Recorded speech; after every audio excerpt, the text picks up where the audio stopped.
Okay ಸ್ನೇಹಿತರೆ, ನಮಸ್ಕಾರ. ನಾವು ಇವತ್ತು ವಿಲಿಯಂ ಬ್ಲೇಕ್ ಅವರ ಲಂಡನ್ ಪೋಯಮ್ ಡಿಸ್ಕಸ್ ಮಾಡೋಣ. ಸ್ಟಾನ್ಸಾ ವೈಸ್ ಎಕ್ಸ್ಪ್ಲೇನ್ ಮಾಡೋಕ್ಕೆ ಟ್ರೈ ಮಾಡ್ತೀನಿ. ಇದರ ಬ್ಯಾಕ್ಗ್ರೌಂಡು, ವಿಲಿಯಂ ಬ್ಲೇಕ್ ಅವರು 1757ರಿಂದ 1827ರಲ್ಲಿ ಬದುಕಿದಂಥವ್ರು. ಸೊ ಅವರ ಲಂಡನ್ ಪೋಯಮ್ನ ಪಬ್ಲಿಷ್ ಮಾಡೋದು ಸಾಂಗ್ಸ್ ಆಫ್ ಎಕ್ಸ್ಪೀರಿಯನ್ಸ್ ಅನ್ನೋ ಕಲೆಕ್ಷನಲ್ಲಿ. ಅದು 1794ರಲ್ಲಿ ಅವರು ಪಬ್ಲಿಷ್ ಮಾಡ್ತಾರೆ. ಇದರದ್ದು theme oppression and control, universal suffering, institutional corruption, loss of innocence ಮತ್ತು ಅದರ ಜೊತೆಯಲ್ಲಿ ಸೈಕಲ್ ಆಫ್ ಮಿಸ್ರೆ. ಈ ಸಾಂಗ್ಸ್ ಆಫ್ ಎಕ್ಸ್ಪೀರಿಯನ್ಸ್ ಅನ್ನೋದೇನಿದೆ, ಸಾಂಗ್ಸ್ ಆಫ್ ಇನ್ನೋಸೆನ್ಸ್ನ ಕೌಂಟರ್ ಪಾರ್ಟ್ ಆಗಿ ಇದನ್ನು ಪಬ್ಲಿಷ್ ಮಾಡ್ತಾರೆ. ಫಸ್ಟ್ ಅಂತ ಹೇಳುತ್ತೆ, I wonder through each chartered street near where the chartered Thames does flow and mark in every face I meet marks of weakness, marks of woe. ಇಲ್ಲಿ ಕವಿ ಹೇಳ್ತಿದ್ದಾರೆ, poet ಹೇಳ್ತಿದ್ದಾರೆ, chartered ಸ್ಟ್ರೀಟಲ್ಲಿ walk ಮಾಡುವಾಗ, ಚಾರ್ಟೆಡ್ನ ಒಂದು ಅರ್ಥ ಏನಂದರೆ ಕಾನೂನು. ಇಲ್ಲಿ ಏನು ಹೇಳ್ತಿದ್ದಾರೆ ಅಂದರೆ, ಒಂದು ಕಾನೂನು ಯಾವ ಥರ ಇದೆ ಆ ಸನ್ನಿವೇಶದಲ್ಲಿ ಅಂದರೆ, ಜನರನ್ನು ಅಧಿಕಾರದಿಂದ ದಬ್ಬಾಳಿಕೆಯಿಂದ ಕಂಟ್ರೋಲ್ ಮಾಡ್ತಿದ್ದಾರೆ.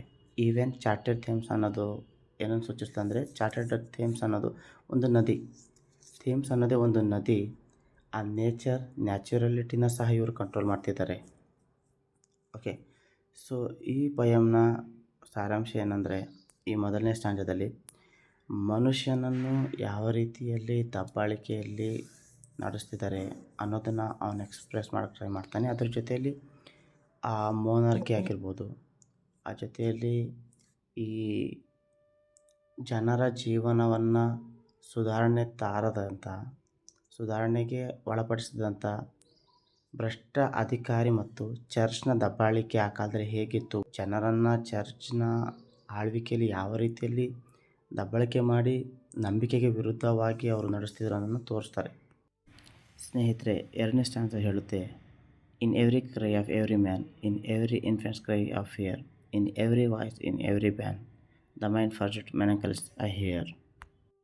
ಅಂದರೆ ಸ್ನೇಹಿತರೆ, ಇದೊಂದು ಎಕ್ಸ್ಪ್ಲೇನ್ ಈ ರೀತಿಯಾಗಿ ನಾವು ನೋಡ್ಬೋದು. ಈ ಎವ್ರಿ ಕ್ರೈ ನಾವು ಇಲ್ಲಿ ಅಬ್ಸರ್ವ್ ಮಾಡ್ತೀವಿ, ಇನ್ ಎವ್ರಿ ಕ್ರೈ ಅಂತ ಇದನ್ನು ರಿಪೀಟಾಗಿ ಕವಿ ಹೇಳ್ತಾನೆ. ಇದನ್ನು ಯಾಕೆ ಹೇಳ್ತಾನೆ ಅಂದರೆ, ಇದು ಯೂನಿವರ್ಸಲ್ ಸಫರನ್ನು ಹೇಳ್ತದೆ. ಅಂದರೆ ಇದು ಕೇವಲ ಒಂದು ಹಂತದಲ್ಲ, ಪ್ರತಿಯೊಂದು ಹಂತದಲ್ಲೂ ಪ್ರತಿಯೊಂದು ಸ್ಥಿತಿಯಲ್ಲೂ ಇದು ಹೀಗೆ ಮುಂದುವರಿಯುತ್ತೆ. ಒಬ್ಬ ವ್ಯಕ್ತಿ ಇನ್ಫ್ಯಾಂಟ್ ಆಗಿದ್ದಾಗ, ಒಬ್ಬ ವ್ಯಕ್ತಿ ಹುಟ್ಟಿದಾಗಿನಿಂದ ಅವನಿಗೆ ಅಳು ಸ್ಟಾರ್ಟ್ ಆಗುತ್ತೆ. ಹುಟ್ಟಿದಾಗ ಅವನಿಗೊಂದು ಭಯ ಬರುತ್ತೆ, ಇನ್ಫ್ಯಾಂಟ್ಸ್ ಫಿಯರ್. ನೋಡಿ, ಇನ್ಫ್ಯಾಂಟ್ ಫಿಯರ್ ಅಂತ ಯಾಕೆ ಹೇಳ್ತಾರೆ ಅಂದರೆ, ಒಂದು ಮಗು ಮೊದಲನೇ ಹಂತ, ಅವನು ಸಮಾಜದಲ್ಲಿ ಕಾಲಿಟ್ಟಾಗ ಹುಟ್ಟಿದ ತಕ್ಷಣ ಅವನು ಅಳುತ್ತೆ. ಆ ಅಳುವಿಂದ ಶುರುವಾಗಿರೋ ಅಳು ಯೌವನ ಸ್ಥಳದಲ್ಲಿದ್ದಾಗ, ಪ್ರಾಯದಲ್ಲಿದ್ದಾಗ, ಮತ್ತು ಅವನು ಒಬ್ಬ ವಯಸ್ಸಲ್ಲಾದಾಗ, ಹಿರಿಯರ ಸ್ಥಾನದಲ್ಲಿ ಬಂದಾಗಲೂ ಸಹ ಅವನಿಗೆ ಅಳು ಇರುತ್ತೆ. ಇದು ಯೂನಿವರ್ಸಲ್ ಸಫರ್ ಆಗಿರುತ್ತೆ. ಅದ್ರ ಜೊತೆಯಲ್ಲಿ ಬ್ಯಾನ್ ಅನ್ನೋ ವರ್ಡ್ನ ಯೂಸ್ ಮಾಡ್ತಾನೆ. ಇದು ಈ ಸಮಾಜ ನಮಗೆ ಹೇರುವಂಥ ರಿಸ್ಟ್ರಿಕ್ಷನ್ನ ತೋರಿಸುತ್ತೆ. ದಬ್ಬಾಳಿಕೆ ಕಾನೂನಿನ ರಿಸ್ಟ್ರಿಕ್ಷನ್ ನಮಗೆ ತೋರಿಸುತ್ತೆ, ಪ್ರಾಹಿಬಿಷನ್ ತೋರಿಸುತ್ತೆ. ಜೊತೆಯಲ್ಲಿ ಮೈಂಡ್ ಫಾರ್ಜೆಡ್ ಮೆನಕಲ್ಸ್ ಅಂದರೆ, ಇದೊಂದು ಈ ಸೂಚಿಸುವ ವಿಧಾನ ಯಾವ ರೀತಿ ಇದೆ ಅಂದರೆ, ಮನುಷ್ಯ ಕೇವಲ ಹೊರಗಡೆಯಿಂದ ಅವನು ಸಫರ್ ಆಗ್ತಿಲ್ಲ, ಹೊರಗಡೆಯಿಂದ ಅವನು ಕಂಟ್ರೋಲ್ಗೆ ಒಳಗಾಗ್ತಿಲ್ಲ, ಅವನು ಮೈಂಡಿಂದ ಮೆಂಟಲಿಯಾಗಿ ಅವನು ಕಂಟ್ರೋಲ್ಗೆ ಒಳಗಾಗ್ತಿದ್ದಾನೆ. ಯಾವ ರೀತಿ ಅಂದರೆ, ಅವನು ಒಬ್ಬ ಆಳಾಗಿ ಒಬ್ಬ ಸ್ಲೇವರಿನಲ್ಲಿ ಅವನು ಜೀವನ ಮಾಡೋದಕ್ಕೆ ಸಿದ್ಧ ಆಗಿಬಿಡ್ತಾನೆ. ಅವನು ಸೊಸೈಟಿನಲ್ಲಿ ಅವನು ದಬ್ಬಾಳಿಕೆಗೆ ವಿರುದ್ಧವಾಗಿ ಕೂಗನ್ನು ಎತ್ತೋದಕ್ಕೆ ಟ್ರೈ ಮಾಡ್ತಿಲ್ಲ.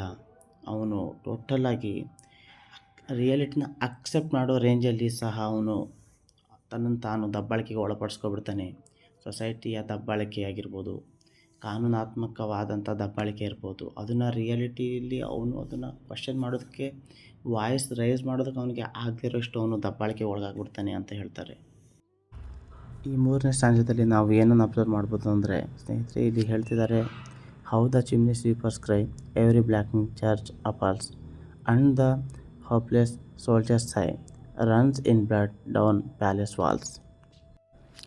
ಬೇಸಿಕಾಗಿ ಚಿಮ್ನಿ ಸ್ವೀಪರ್ಸ್ ಅಂದರೆ ಈ ಚಿಕ್ಕ ಮಕ್ಕಳಿಗೆ ಇಲ್ಲಿ ಹೇಳ್ತಿದ್ದಾನೆ.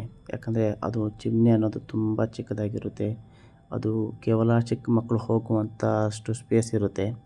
ಅದನ್ನು ಸ್ಮೋಕ್ನ ಕ್ಲೀನ್ ಮಾಡೋದಕ್ಕೆ ಕ್ಲೀನ್ ಮಾಡೋದಕ್ಕೆ ಚಿಕ್ಕ ಮಕ್ಕಳನ್ನ ಇಳಿಸ್ತಿರು ಒಳಗಡೆ. ಅವ್ರು ಒಳಗಡೆ ಇಳಿದಾಗ ಆ ಇಕ್ಕಟ್ಟಲ್ಲಿ ಎಷ್ಟು ಕಷ್ಟ ಬಿದ್ದು ಇಳಿತಿದ್ರು, ಆ ಒಂದು ಆ ಕೂಗು.